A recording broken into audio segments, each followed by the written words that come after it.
சாட்சியாக நிறுத்தினதுக்காய் கர்த்தருக்கு கொடான கொடி ஸ்தோத்திரம். இப்போ அதிகமாக ஜெபிக்கிறேன், நிறைய வேதங்கள்லாம் வாசிக்க தேவன் கிருபை பாராட்டினாரு.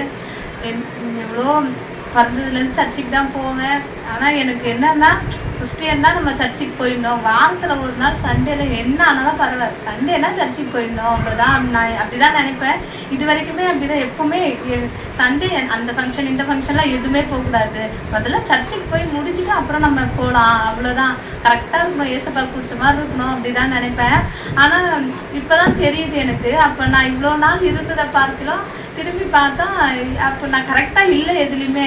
இப்போ தான் அதிகமாக ஜெபிக்க தேவன் கிருபை பாராட்டுறாரு, நல்ல ஞானத்தை அதிகமாக கொடுத்துருக்காரு. அந்தளவுக்கு எனக்கு ஞானமே இல்லை. ரொம்ப ஒரே பொண்ணுன்னு சொல்லிட்டு ரொம்ப செல்லமாக அப்படியே பொத்தி பொத்தி வளர்த்துருவேன். எங்கேயுமே தனியாக போக மாட்டேன், வர மாட்டேன், எதுவும் பண்ண மாட்டேன். ஆனாலும் கர்த்தர் இந்த நாட்களில் அதிகமாக ஜெபிக்கவும் வேதங்களை வாசிக்கவும் ஆண்டவர் நிறைய காரியங்களை குறித்து பேசுகிறாரு. ஒன்றும் ஆண்டவர் வித்தியாசமாக என்னை வழி நடத்துகிறாரு. எனக்கு தெரியுது. இவ்வளோ நாள் இருக்கிறத பார்க்கலாம் எப்போவுமே நைட் ஷிஃப்ட்டு அது மாதிரிலாம் போகிறதுனால ரொம்ப அதிகமாக தூங்குறதுக்கு ஆசைப்படுவேன். டைம் கிடச்சா தூங்கிடணும், அப்படி தான் நினைப்பேன். எப்பவுமே நல்லா சாப்பிட்ணும், தூங்கிடணும், ஏசப்பாக்கு பிடிச்ச மாதிரி இருக்கணும், அது மாதிரி நினைப்பேன். ஆனால் இப்போலாம் தூங்கவும் முடிய மாட்டேங்குது. ஒரு வேதத்தை எடுத்து ஒரு அதிகாரம் வாசித்தேன்னா எப்பவுமே சாதாரணமாக வாசிச்சுட்டு போயிடுவேன். இப்போ அது ஒரு 2 hours 3 hours அது மாதிரி ஆயிடுது. நிறைய ஆண்டவர் வெளிப்பாடுகளை கொடுக்குறாரு, நிறைய எக்ஸ்பிளைன் பண்ணி இப்போ பக்கத்தில் உட்காந்துன்னு நமக்கு டீச் பண்ணுற மாதிரி சொல்கிறாரு. அப்புறம் யோசிக்கிறேன், இவ்வளோ நாள் இத்தனை வருஷமாக இருக்கிறோமே, சின்ன வயசுலேருந்து சர்ச்சுக்கு போகிறோமே, இப்போ வரைக்குமே சண்டே எல்லாருமே இது நம்ம கரெக்டாக இருக்கணும்னு நினச்சோம். ஆனால் எதுலேயுமே நம்ம கரெக்டாக இல்லை போல். இப்போ தான் நம்ம கரெக்டான லைனில் வந்திருக்கோன்ற மாதிரி இருக்குது.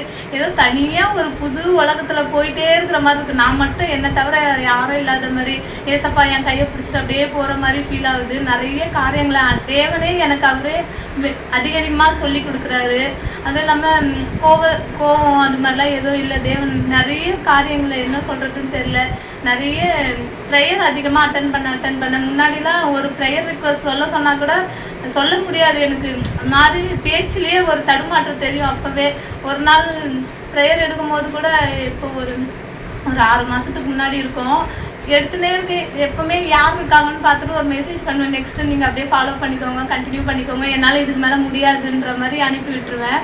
ஒரு வாட்டி மனோ பிரதரே கேட்டார், என்ன சிஸ்டர் ரொம்ப அப்படியே நீங்கள் பேசுகிறதுலே தெரியுது, ஏன் இப்படி பயப்படுறீங்க, பயப்படாமல் எடுங்க அப்படின்னு சொன்னார். அப்பயுமே நான் அவருக்கு இதுக்கப்புறம் நீங்கள் கண்டினியூ பண்ணிக்கோங்கன்ட்டு மெசேஜ் யாரெலாம் அந்த குரூப்பில் அந்த டைமில் யார் இருக்காங்களோ அதை பார்த்துட்டு இருக்கிறதுல யார் பெஸ்ட்டோ அவங்களுக்கு மட்டும் மெசேஜ் பண்ணி விட்டுருவேன், நீங்கள் அப்படியே கண்டினியூ பண்ணிக்கோங்க அப்படின்னு சொல்லிட்டு.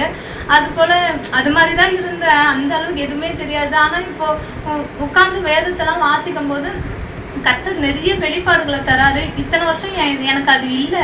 அது பெரிய ஒரு பாக்கியமாக இப்போ நான் அதை ஃபீல் பண்ணுறேன் ஒவ்வொரு நாளும் படிக்கும்போது. அது இல்லாமல் சர்ச்சுக்கு போகணும் வரணும் அவ்வளோதான் நினைப்பேன்.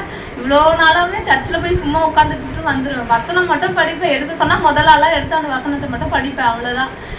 காணிக்க பாட்டு ஒரு பாட்டு மட்டும் பார்த்து வச்சுட்டு போய் பாடிட்டு வந்துடுவேன், அவ்வளோதான். வேறு எதுவும் பண்ண மாட்டேன். அது மாதிரி தான் இருந்து இவ்வளோ நாளாகவே மெசேஜ்லாம் எதுவும் அதை பற்றி நமக்கும் அதுக்கும் சம்மந்தம் இல்லை, நம்ம போகணும் வரணும் தான் நினைப்பேன். ஆனால் இப்போ ஃபாஸ்டரும் அது மாதிரி இல்லை, அவர் பாட்டுன்னு அவரே எடுத்துகிட்டு இருப்பார். இப்போ அவர் என்ன சொல்கிறாருன்னா, எல்லாரும் நீங்களே பண்ணணும், நீங்கள் தான் இதுக்கப்புறம் மெசேஜ் எடுக்கணும், நெக்ஸ்ட் டைம் ஃபஸ்ட்டு இதுக்கப்புறம் ஒவ்வொருத்தராக வர்ஷிப் பண்ணணும், மெசேஜ் எடுக்கணும் சண்டே சர்வீஸில் அப்படின்னு சொன்னார். நான் நினச்சேன் சரி எல்லாருக்கும் முடிச்சுட்டு லாஸ்ட்டாக என்கிட்ட வருவார், எப்படியே என்ன சொல்லிட்டு இருப்பாருன்னு நான் நினச்சேன். ஆனால் அவர் ஃபஸ்ட்டே என்ன தான் சொல்கிறார், நெக்ஸ்ட் சண்டே நீதாமா மெசேஜ் எடுக்கணும், ப்ரிப்பேர் பண்ணிவிடுங்கம்மா அப்படின்னு சொன்னார். நான் உடனே ஓகே நான் எடுத்துடுறேங்க ஃபஸ்ட்டு அப்படின்னு சொல்லிட்டு நான் அவர்கிட்ட கான்ஃபிடென்ட்டாக சொல்லிட்டு வந்துட்டேன். எனக்கு கர்த்தர் மேலே அவ்வளோ ஒரு நம்பிக்கை, நம்ம எடுத்துருவோம், நம்ம பண்ணிடுவோன்ற எனக்கு அந்த நம்பிக்கை இப்போ வந்திருக்கு. இதுக்கு முன்னாடி வரைக்கும் எதுவுமே என்னால் முடியும்னு நான் நினச்சதே இல்லை. ஆனாலும் ஊழியக்காரர் சொல்லுவார், சிஸ்டர் நீங்கள் கீழ்படுகிறீங்க, உங்களால் முடியும் அப்படின்னு சொல்லுவார். நான் தான் எதுவுமே பண்ணலையே, நான் வேலை வீடு உண்டு தானே இருக்குது, அந்த அளவுக்கு நான் எதுவும் பண்ணலையே, அப்படி தான் எனக்கு எப்போவுமே தோணும். ஆனால் இப்போ நம்ம பண்ணுறோம், தேவனுக்காக நம்ம நிற்கிறோம், நம்ம கரெக்டாக இருக்கிறோம் அப்படின்றதெல்லாம் நிறைய வெளிப்பாடுகளை ஆண்டவர் கொடுக்குறாரு. கர்த்தருடைய பரிசுத்த நாமத்துக்கு ஸ்தோத்திரம். ஆமென்.